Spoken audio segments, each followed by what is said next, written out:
Hello, students. Have a good day. Good morning to you all.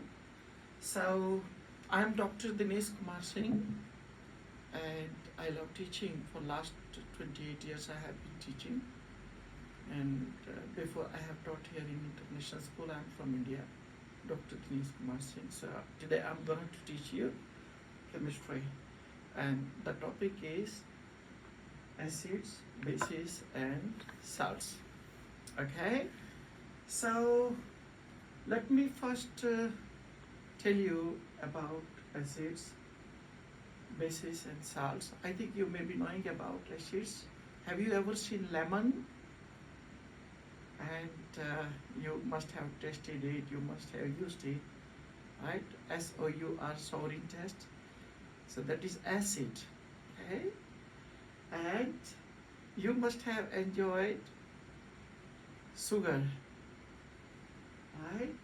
And sugar is a base.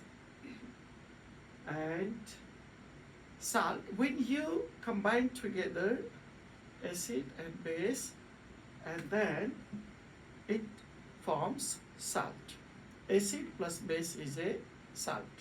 Okay, so how to define acid, bases, and I'm going to tell you.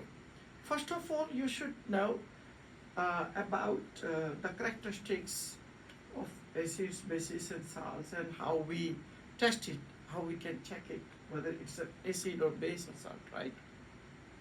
Okay, now, so you take litmus paper, or you can use pH scale test.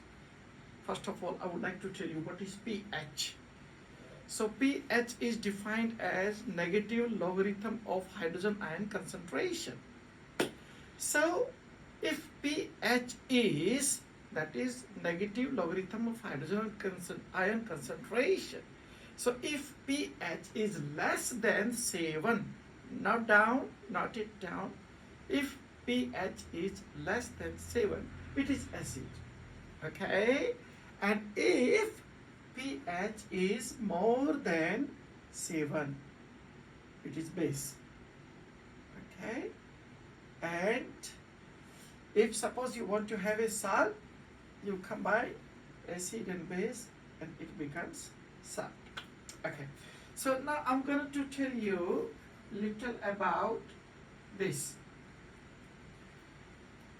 And you know already the examples, okay, of acid, base, and salt. So you see in our stomach we have a very important salt, very important acid, right? We consume salt, and that is very important acid that helps for the digestion process, and the name of the salt is, you must be knowing it. It is HCl, hydrochloric acid. Okay, so that is an acid. So when we want to check whether it is an acid or base, you see if hydrogen is attached with an element, that is acid. For example, hydrochloric acid, HCl. Okay, and so many examples, right? For example, HBr, hydrogen bromide. Okay, for example, HNO3, nitric acid. Okay, that is also acid because hydrogen is attached with that.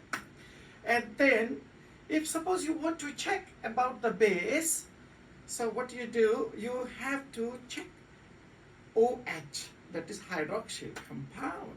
So OH is attached, okay, and then that is how we find out it is a base, okay. For example, NaOH, sodium hydroxide. So sodium hydroxide is a base. And then we have MgOH, bracket twice, formula MgOH twice, magnesium hydroxide, that is base. And aluminium hydroxide, AlOH 3, because valency of aluminium is 3. So therefore AlOH 3, aluminium hydroxide, that is base. Okay, now you understood acid, you understood base. Now you combine this acid and base, and what does it form? It forms salt. Okay, and salt is neutral. Okay, for example, okay, you take HCl, Now you take HCl plus, okay, write down HCl plus NaOH.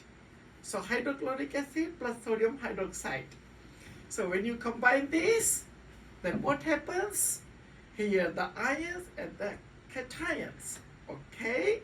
And after this ionization process, this hydrogen, here HCl, sodium hydroxide, this H combined with OH forms water, and here, okay, Cl, chloride, and there sodium combined forms salt, sodium chloride, right?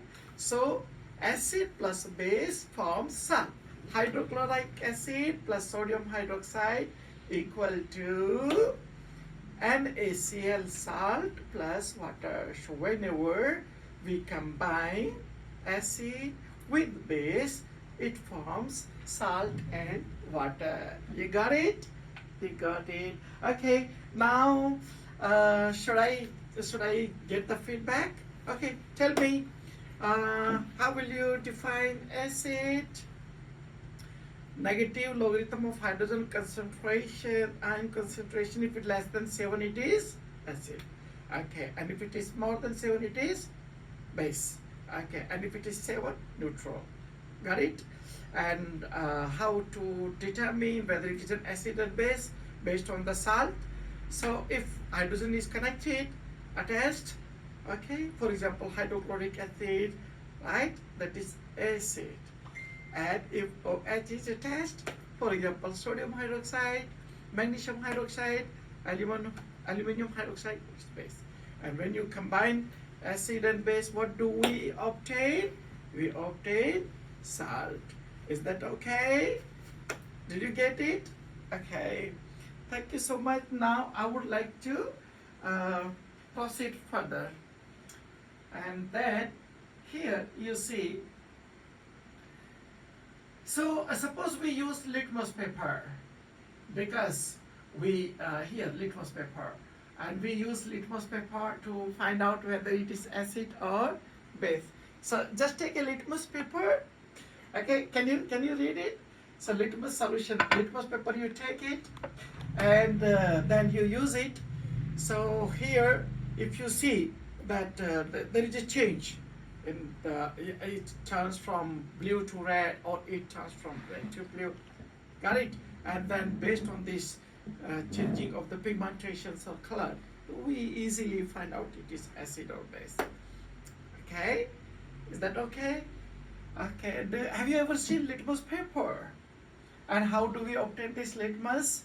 So here, this is a statement, you can go through it, and you can understand about this litmus paper. So it's a white paper, and it is obtained and to just check whether it is an acid or base. Okay. So we have got great advantages of this acid, bases, and salt, and we need to discuss in detail. We need to study further in detail. Okay, so should I proceed further? Yeah. And so now I would like to tell you about very important thing. And the important thing is this, that okay, I'm asking you one just last question, and because the time is very limited, so I'm gonna to end with this. We have a blood around 5 to 7 liters in our body, right? And so our blood has got some pH value. So can anybody tell me whether our blood is acidic in nature or it is basic in nature? Yes, it is acidic in nature. Actually, the reason, because the pH level of the blood is around 7 point something, but we categorize it into acid because of the presence of the hydrochloric acids and so many other things. Therefore, got it? And if the pH value is more than 14, it's a very strong base. And if it is very strong base, it is poison. So we have to be very careful about this. And if pH is 3, do you know what is it? If pH is 3, it's very sour in taste. For example, you say lemon or and strongest acid you know very well. Amla is having very strong acid. Got it? And I will explain you in detail next time. Thank you so much. Thank you, teacher. Thank you so much.